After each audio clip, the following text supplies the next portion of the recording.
ठीक है, कल मैंने आपको 5 विषयों को बताया था कि पवित्र शास्त्र को हम कैसे समझे। उसका 5 विषय बताया। पहला विषय है कि ये जो प्रश्न, जब तक कोई मुझे न समझाए तो मैं क्यों कर समझूं। ये कौन कह रहा है? उस मंत्री जी कह रहे, वित्त मंत्री, इथियोपिया की वित्त मंत्री फिलिप्पुस को कह रहे, क्योंकि फिलिप्पुस ने उनको ये पूछा था, आप तो पढ़ रहे हैं परंतु आपको समझ में आ रहा है क्या? यशायाह नबी की किताब को पढ़ते समय ये प्रश्न को उनके सामने रख रहे, और उसके लिए मंत्री जी ने ये जवाब को उनको दिया। ये जवाब प्रश्न के रूप में, ये प्रश्न में ही उनका उत्तर है। उसका उत्तर यह है कि मुझे समझाने वालों की आवश्यकता रहता है। प्राचीन यहूदियों में अनेक प्रकार की गुरुकुल होता था, मतलब रब्बी करके उनको कहते थे, कि वे लोग सभी लोगों को परमेश्वर के वचन को समझा के बताते थे। ये पहला था। दूसरा था कि पौलुस कहते हैं कि परमेश्वर के वचन को ठीक रीति से काम में लाता हो। ये ठीक रीति से काम में लाता हो के लिए यूनानी भाषा में शब्द है ऑर्थोटोमियो, जिसका अर्थ सीधा काटना, राइट कटिंग, राइटली डिवाइडिंग करके भी आपको अनेक ट्रांसलेशन में मिलता है। जब तक हम उसको सही रीति से जांचना नहीं सीखते हैं, उसका अर्थ हमको समझ में नहीं आएगा।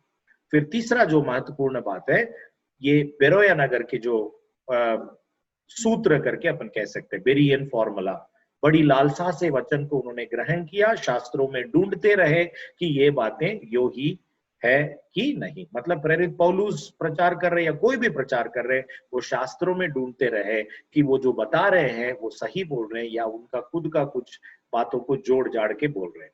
ठीक है, चौथी बातें हमने ये देखा था कि हर संचार का केवल एक ही अर्थ रहता है। Every communication has only one intended meaning.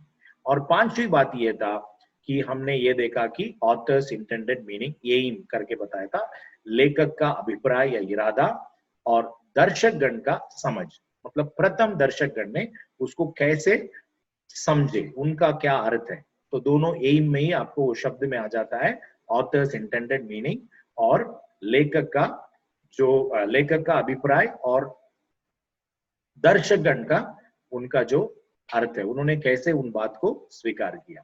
चलिए अपन आज एक प्रश्न के साथ में शुरू करना चाहता हूं मैं, क्योंकि कल मैंने आप लोगों को बताया था कि किसी को कोई प्रश्न रहा तो आप लोग प्रश्न को पूछ लीजिए करके मैंने बताया था। तो वो प्रश्न अभी मैं आपको बताने वाला हूं। प्रश्न को आप पहले अंग्रेजी में है, उसको आप देखकर फिर अपन आगे जाएंगे। क्वेश्चन यह है, I have heard testimonies where people claim to get confirmations to their prayer from random verses that have no connection in any way to the situation. Since every communication has only one intended meaning, does it imply that God does not use a verse to talk to people who are in totally unrelated situation than that of the situation around that verse? मतलब ये प्रश्न का मैं आपको समझा कर बता देता हूं पहले कि कई लोगों की जो ऐसा अनुभव है, उनके अनुभव यह है कि वो परमेश्वर ने उनसे ऐसा कोई वचनों से बातचीत किया जब उन्होंने प्रार्थना के लिए उत्तर मांग रहे थे। परमेश्वर ने निश्चय करने के लिए कई वचन उनसे बातचीत किया। तो जब हम ये कहते हैं कि हर संचार का एकमात्र अर्थ रहता है, तो फिर जो संदर्भ के बाहर में जब वचन उनके सामने यदि प्रकट होता है या उनके विश्वास ऐसा है कि परमेश्वर उनको वचन दिया है, तो फिर ये कैसे फिर संभव हो सकता है। मतलब परमेश्वर जब एक बार एक वचन को एक अर्थ के लिए लिखित रूप में दे दिया और फिर दूसरी बार और अनेक बार उस वचन को विभिन्न प्रकार की अर्थों में उसका उपयोग में यदि लेकर आता है, तो फिर इसमें आपको क्या मिलता है? गड़बड़ी दिखती है, कंफ्यूजन दिखता है। तो ये सही हो सकता है कि गलत हो सकता है। क्या परमेश्वर ऐसे बातचीत करता है कि क्या है, क्या हमें कैसे समझना है? बहुत अच्छा प्रश्न है। प्रतिदिन आप लोगों के मन में इस विषय में जो भी प्रश्न आता है, आप मुझे व्हाट्सएप कीजिएगा, तो उन प्रश्नों की उत्तर को भी हम पहले सुन लेंगे, बाद में अपन अपने क्लास की ओर जाएंगे, अपना जो अध्ययन की ओर जाएंगे। ये जो विषय जो है, ये संदर्भ का मुद्दा है। This is a context issue. Context के बारे में अभी तक मैंने आपको सिखाया नहीं, जो लोग मुझसे पहले सीखे हैं आप लोगों को मालूम है, परंतु ये पहली बार जो आप इन बातों को जो सीख रहे हैं आपके लिए नया रहेगा, तो संदर्भ का मुद्दा जब आएगा उस विषय के बारे में अपन और विस्तार रूप में पढ़ेंगे, परंतु ये प्रश्न को जरूर अपन उत्तर देना जरूरी है। पहला कुरिन्थियों की 13वां अध्याय की 11वां पद, जब मैं बालक था तो मैं बालकों की नाई बोलता था, बालकों सा मन था, बालकों की सी समझ थी, परंतु सियाना हो गया तो बालकों की बातें छोड़ दी। ये प्रेरित पौलुस कह रहा है कि उनके आत्मिक जीवन में दो अलग अलग फेज बता रहा है। There was a phase called childish phase, and एक दूसरा फेज था कि आई बिकेम अ मैन, मैं सियाना हो गया, मैं बड़ा हो गया, समझदार बन गया। दूसरी जगह में भी दूसरा एक प्रेरित इस तरह से कहते हैं, इब्रानियों की पत्री 5वां अध्याय 11 से 14, जो हाईलाइट किया वाला शब्द देख लीजिएगा, उसको मैं हिंदी में ही पढ़ना चाहूंगा ताकि आप सभी को समझ में आ जाए। इब्रानियों 5वां अध्याय 11 से 14, इसके विषय में हमें बहुत सी बातें कहनी है जिनका समझना कठिन है, इसलिए कि तुम ऊंचे सुनने लगे हो। समय के विचार से तो तुम्हें गुरु हो जाना चाहिए था, तो भी क्या ये आवश्यक है कि कोई तुम्हें परमेश्वर के वचनों की आधी शिक्षा फिर से सिखाए, और ऐसे हो गए हो कि तुम्हें अन्न के बदले अब तक दूध ही चाहिए, क्योंकि दूध पीने वाले बच्चे को तो धर्म के वचन की पहचान नहीं होती, क्योंकि वह बालक है, पर अन्न सायनों के लिए है, जिनके ज्ञानेंद्रिय अभ्यास करते करते भले बुरे में भेद करने के लिए पक्के हो गए हैं। ये दो वाक्य पर आप ध्यान दीजिए। धर्म के वचन की पहचान नहीं होती, किसको? दूध पीने वाले बच्चे को धर्म के वचन की पहचान नहीं होती, परंतु क्योंकि उसका रीजन बताया गया है कि वो बालक है, आत्मिक रूप में वो बालक है। परंतु अन्न किसके लिए है? सयानों के लिए, मतलब अडल्ट के लिए, जिनका, ये ध्यान दीजिए, ज्ञानेंद्रिय अभ्यास करते करते, कांस्टेंट ट्रेनिंग, उसको ट्रेनिंग मिलते रहा, वो प्रशिक्षण पाते रहे, इसलिए उनका जो ज्ञान जो है अभी बढ़ते आया है। और क्या लिखा है यहाँ पे? भले बुरे की भेद करने के लिए पक्के हो गए हैं। तो ये जो चित्र को आप कृपया देख लीजिए, दूध जो है बच्चों के लिए, बेबी फूड करके अपन बोलते हैं, वो दूध है क्योंकि वो बहुत जल्दी उनको हजम होता है। परंतु एक अडल्ट फूड रहता है। अन्न किसके लिए? सयानों के लिए। मतलब ये छोटा सा बच्चा है जिसका दांत भी नहीं आया है, उसको इतने सारे आप खाना नहीं खिला सकते। ये खाना को देखे ही बहुत सारे लोग जो नॉन वेजिटेरियन के प्रिय लोग हैं, आपको लगता है कि वाह क्या है खाना है, मतलब आपको मैं अभी बैंक्वेट में बिठा दिया हूँ। मतलब ये जो खाना है सभी लोगों के लिए नहीं है, वो बच्चों के लिए आप उनके हिसाब से देना है। और सयानों के लिए, मतलब जो बड़े हो गए हैं, जो हजम कर सकते हैं ये ऐसे प्रकार की भोजन को, उनके लिए अन्न दिया जाता है। तो यहाँ पे प्रेरित का शिकायत वही है, वो कह रहे कि तुम्हारी उम्र तो बहुत हो गया, मतलब विश्वास में आके काफी समय भी बीत गया, परंतु अभी भी तुम क्या चाहते हो? कोई तो आके तुमको आदि शिक्षाओं को पढ़ाते रहे, बेसिक्स को पढ़ाते रहे, क्योंकि तुम्हारे अंदर वो परिपक्वता में तुम आए नहीं, तुम्हारे विश्वास में अभी भी तुम बालक हो। बालकपन में वो चीज चाहिए, वो दूध है। परंतु बालकपन हमेशा नहीं रहना है। जैसे प्रेरित पौलुस कहता है, जब मैं बालक था, बालक जैसे सोचा था, मैं बातचीत कर रहा था, मेरा समझ भी वैसी थी, परंतु जब मैं सयाना हो गया तो मैं उन सारी बातों को, बालकपना की जो चीजों को क्या कर दिया? त्याग दिया। तो मैं अभी आपको ये क्लियरली समझा के बताऊंगा। हर संचार का केवल एक ही अर्थ हो सकता है, इसको मैं आपको विपरीत रूप में बताऊं। क्योंकि पहला चीज है कि परमेश्वर गड़बड़ी का नहीं, God is not a God of confusion. परमेश्वर अभी एक चीज बोलता है, फिर बाद में थोड़ी देर के बाद बोलता है कि नहीं नहीं वैसा नहीं, ऐसा है, तो फिर वो गड़बड़ी लाने वाला परमेश्वर। परंतु पहला कुरिन्थियों 14:33 में लिखा है, परमेश्वर गड़बड़ी का नहीं परंतु शांति का करता है। तो जब एक बात उन्होंने बोल दिया है, वो बोल दिया है, उसका एकमात्र अर्थ हो सकता है। मैं आपको समझाने की कोशिश कर रहा हूं, आप लोग खुले हृदय से बैठकर इन बातों को सुनिए। Can we learn mathematics like we learn history? जैसे अपन इतिहास सीखते हैं, क्या हम वैसे ही गणित को सीख सकते हैं? इसका जवाब है नो। हम गणित को कैसे सीखते हैं? हम संख्याओं और उन संख्याओं के एक दूसरे के साथ संबंधों के द्वारा गणित सीखते हैं। We learn mathematics by learning numbers and their relations with each other. अभी मैं आपको ये स्क्रीन में जो दिखा रहा हूं बहुत सारे मैथमेटिकल सिंबल्स हैं। तो इसमें से केवल एक सिंबल मैं आपको दिखाऊंगा और देखिए इसमें से कितने लोग आज इस सिंबल का ये जो चिन्ह को आप पहचान पा रहे हैं। ये चिन्ह क्या है? What is this? अभी तो आप मुझे जवाब नहीं दे सकते हैं क्योंकि मैं तो आपके सबको म्यूट करके रखा हूं, परंतु जो लोग गणित या विज्ञान सीखे हैं या कंप्यूटर साइंस सीखे हैं, आपको ये चिन्ह का जरूर पता होगा। ये चिन्ह एक्चुअली सिग्मा करके कहते हैं। ये सिग्मा एक्चुअली है, ये अंग्रेजी भाषा नहीं है, ये ग्रीक अल्फाबेट है, ग्रीक वर्णमाला का एक शब्द है, एक अक्षर है।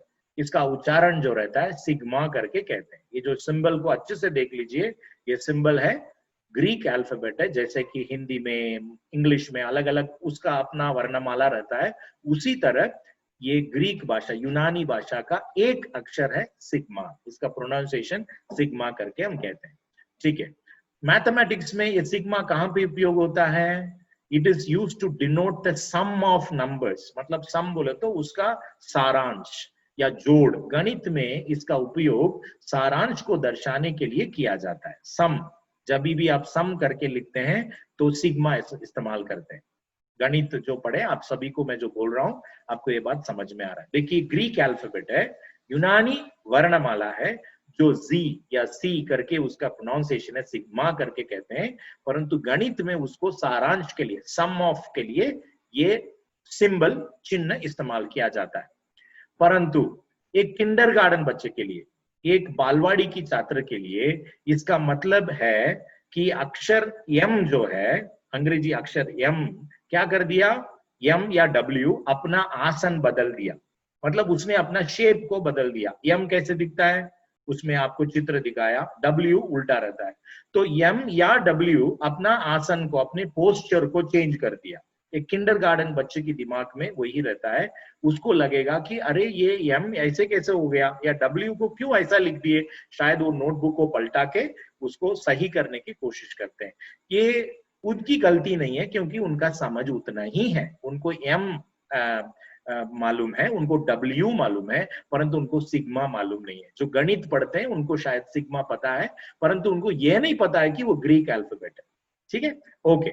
चलिए, अभी बहुत सारे लोगों को सिग्मा भी नहीं पता होगा, दैट इज नॉलेज, आप ले लीजिएगा। ओके, व्याख्या की अन्य प्रकार की तरीके हैं। उसमें दो तरीके हैं, दो इंटरप्रिटेशनल मेथड्स जो मैं अभी आपको इंट्रोड्यूस करना चाहता हूं। पहला है एक्सीजीसिस, दूसरा है एसीजीसिस। थोड़ा सा ही उसका स्पेलिंग में आपको डिफरेंस आ रहा है। आप देख लीजिए, EXE में आ रहा है, परंतु इसमें EISE आ रहा है। तो जेसिस जो है वो सेम आ रहा है। ओके, एक्सीजीसस और एसीजीसस क्या चीज है, इसको मैं थोड़ा बाद में आपको पढ़ाने वाला था, परंतु ये प्रश्न आया करके मैं आपको ये सारी बातें अभी आपको दे रहा हूं।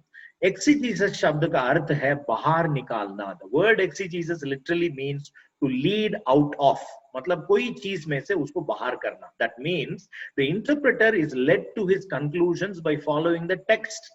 इसका मतलब यह है कि व्याख्याता, मतलब परमेश्वर के वचन को व्याख्या करने के लिए बैठा है, वो पाठ का अनुसरण करके अपने निष्कर्ष पर पहुंचता है। मतलब वो खुद होकर नहीं बोल रहा है, परंतु पाठ जो टेक्स्ट जो है उसको वो समझा दे रहा है। Out of the text he is able to understand. ये प्रोसीजर को एक्सीजीसस करके कहते हैं। ओके, इसके उल्टा जो है एसीजीसस है। एसीजीसस का अर्थ यह है कि lead into, which means the interpreter injects his own ideas into the text, making it mean whatever he wants. उसमें उसका presuppositions, agenda and bias. एक्सीजीसस का शाब्दिक अर्थ यह होता है विचार को उस पर थोपना। व्याख्याता मतलब जो इंटरप्रेट करने वाला व्यक्ति पाठ में अपने विचार, मतलब उसका नया और अलग तत्व को परिचय करा रहा है। मतलब उस अलग तत्व या नया विचार कौन सा है, उसकी पूर्व धारणाएं हो सकता है, प्रीसपोजिशंस हो सकती है, कार्य सूची हो सकता है, एजेंडा हो सकता है, उसका अभिनित हो सकता है, बायस हो सकता है। ये अभी मैं विस्तार रूप में आपको बाद में ये अपना पढ़ते समय में मैं पढ़ाऊंगा, परंतु इतना आप समझ लीजिए। प्रमाण पाठ, प्रूफ टेक्स्टिंग, मैं जो सोच रहा हूं उसके लिए सबूतों को मैं पवित्र वचन से ढूंढकर मैं ये घोषित कर सकता हूं, देखो ये सबूत है, बाइबल यही कह रहा है। प्रूफ टेक्स्टिंग में बहुत सारे गड़बड़ी हो सकती है। देख लीजिए, संदर्भ से बाहर पवित्र शास्त्र का उपयोग करने से त्रुटि और गलत अनुमान हो सकती है। Using a passage of scripture out of context can lead to error and misunderstanding. But not all verses can be walked upon being lifted from their context. लेकिन सभी वचनों को उनके संदर्भों से हटाए जाने पर उनका विरूप नहीं किया जाता, मतलब उनका मीनिंग नहीं बदलता। मैं उदाहरण भी आपको देने वाला हूं। संदर्भ के बाहर में उपयोग करने वाले वचन हर समय दुरुपयोग नहीं होता है। कुछ संदर्भ के बाहर उपयोग करने वाले वचन कभी खुद साबित करने वाला सत्य को प्रकट करता है। स्टैंड अलोन ट्रूथ करके कहते हैं, मतलब अलग उस शास्त्र भाग से अलग निकाल कर पढ़ेंगे तो भी उसका सत्य बदलता नहीं है, उसका मीनिंग नहीं बदलता है। तो अभी अपन एक उदाहरण भी देखेंगे। देखिए, पवित्र शास्त्र में ये शब्द आपको मिलता है, मैं बीच में से ये बात लिखा हूं, कोई परमेश्वर है ही नहीं। ये बाइबल में है क्या? बिल्कुल है। ये शब्द है, देयर इज नो गॉड, ऐसा करके वाक्य है। परंतु ये पूरा वाक्य नहीं है, ये संदर्भ से बाहर निकला हुआ वाक्य है। तो ये वाक्य को लेकर पवित्र शास्त्र को एक नास्तिकवादियों की किताब करके यदि कोई व्यक्ति घोषित करता है तो वो व्यक्ति गलत बोल रहा है। क्योंकि ये वचन क्या कह रहा है? भजन 14:1 में, मूर्ख अपने मन में कहा है कोई परमेश्वर है ही नहीं, वे बिगड़ गए, उन्होंने घिनौने काम किए हैं, कोई सुकर्मी नहीं।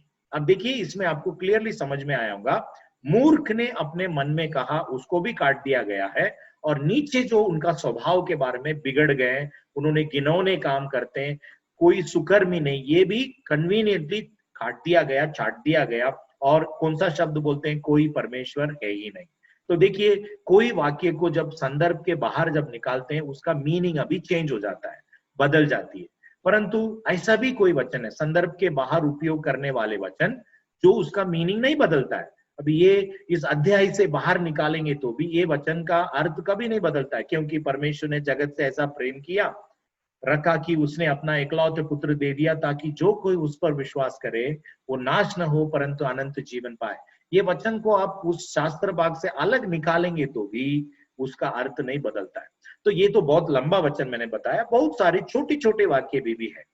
झूठ नहीं बोलना, बेविचार नहीं करना, तेरे पड़ोसी के विरोध में तुम उसका झूठे साक्षी मत बनना, ऐसे सिंपल शब्द हैं। एक एक शब्द जो है वो संदर्भ के बाहर निकालेंगे तो भी उसका अर्थ नहीं बदलता है।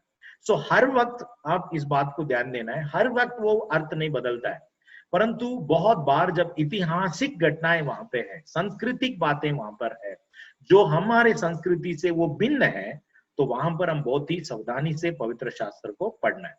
सो इसलिए ये जाहिर है, केवल एक्सीजीसस पार्ट के साथ न्याय करता है। Only exegesis does justice to the text, क्योंकि वो उसका लेखक हम नहीं है, उसका लेखक कई और व्यक्ति हैं, कई पूर्व समय में उन्होंने लिखा है और पवित्र आत्मा की प्रेरणा से हुआ है।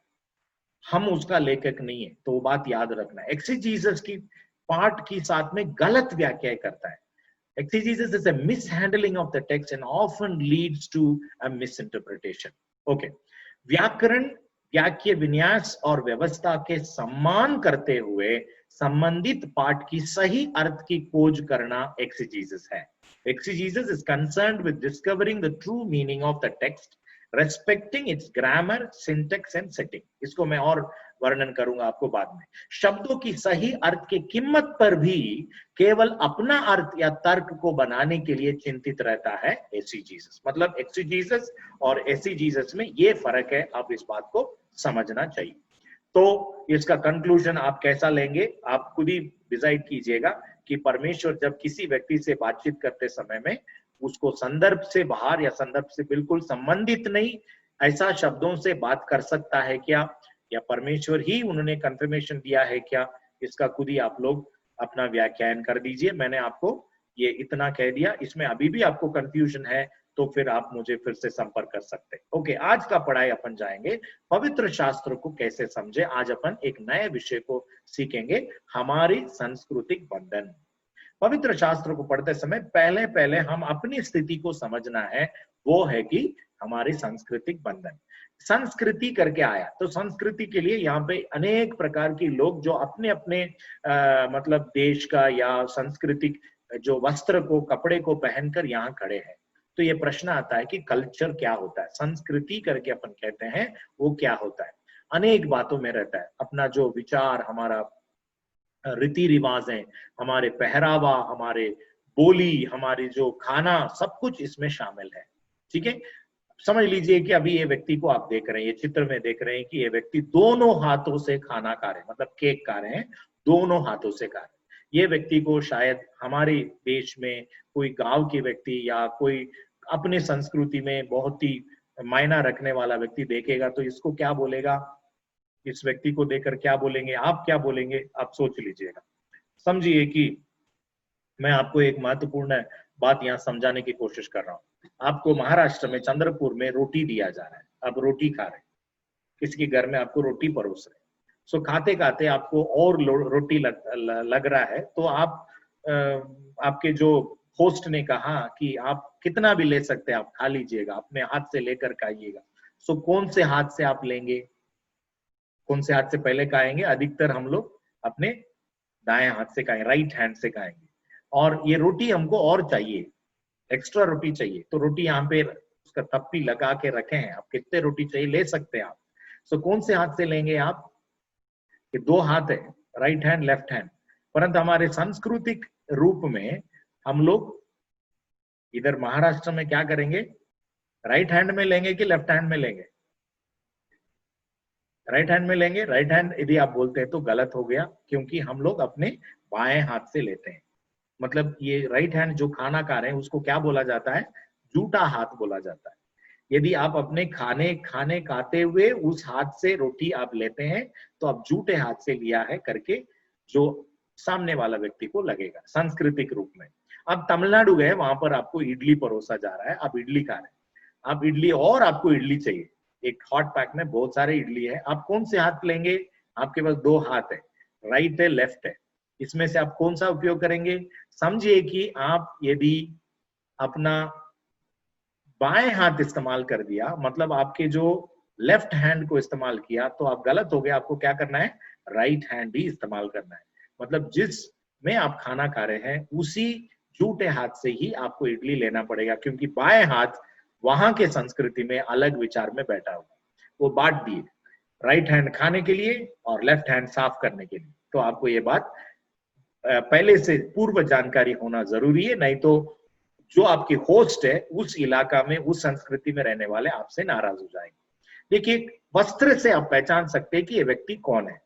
जो पहला व्यक्ति है वो शायद ग्रीक यूनानी एक अधिकारी हो सकता है, या रोम का एक राज्यपाल हो सकता है। उसके बाजू में भी एक ग्रेको रोमन, यूनानी और रोमी लोगों के वस्त्र, और उनसे जो ऊंचे शायद कैसर हो सकता है ना, उनका वस्त्र वहां पर बताया गया, क्योंकि वो अपने सिर पे एक मुकुट को रखा है। और तीसरा व्यक्ति का जो है वस्त्र देखकर आप समझ सकते हैं वो यहूदी रब्बी है, गुरु है। और ये चौथा व्यक्ति को देखकर आप समझ सकते हैं कि वो एक रोमन कैथोलिक फादर है, मतलब वो एक पादरी साहब है। सो उनकी वस्त्र से पहचान होता है। मुझे एक चित्र मिला था, बहुत पुरानी चित्र है ये, पहले हम जब छोटे छोटे रहते समय ऐसा पोस्टर्स मिलती थी कि भारत देश में अलग अलग लोगों का जो वस्त्र के बारे में, सभी के बारे में मैं कमेंट नहीं कर पाऊंगा, परंतु दो लोगों के बारे में बताता हूँ।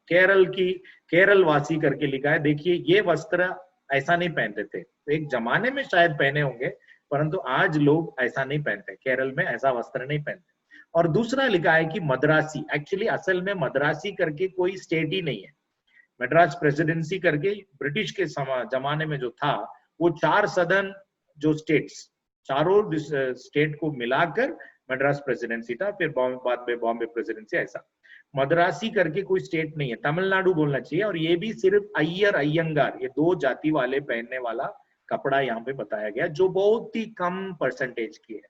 परंतु ये एक प्रकार का परसेप्शन, केरल वाले ऐसे रहते हैं, मद्रासी लोग ऐसे रहते हैं, जबकि मद्रासी करके कोई भाषा नहीं है या कोई राज्य भी नहीं है, वहां पे रहने वाले अधिकतर तमिल बोलने वाले तमिल लोग हैं। तो इस प्रकार हर जो कपड़े के ऊपर भी अपन कमेंट कर सकते हैं। ये कोई आर्टिस्ट या इसका जो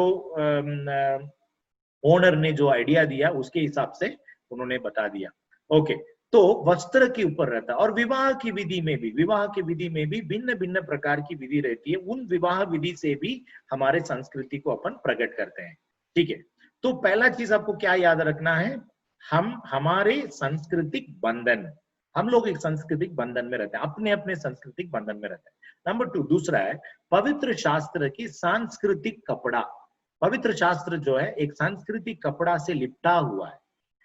पहला कुरिन्थियों 16:20 एक छोटी उदाहरण में दूंगा, पवित्र चुंबन से आपस में नमस्कार करो। ये कोई भी कलीसिया में नहीं करते, शायद कोई पश्चिमी कलीसिया में कोई ऐसा कर सकता है, परंतु हमारी भारतीय कलीसिया में, चंद्रपुर में, हमारे महाराष्ट्र में कोई व्यक्ति ये वचन को फॉलो नहीं करता है, पवित्र चुंबन से आपस में नमस्कार करो।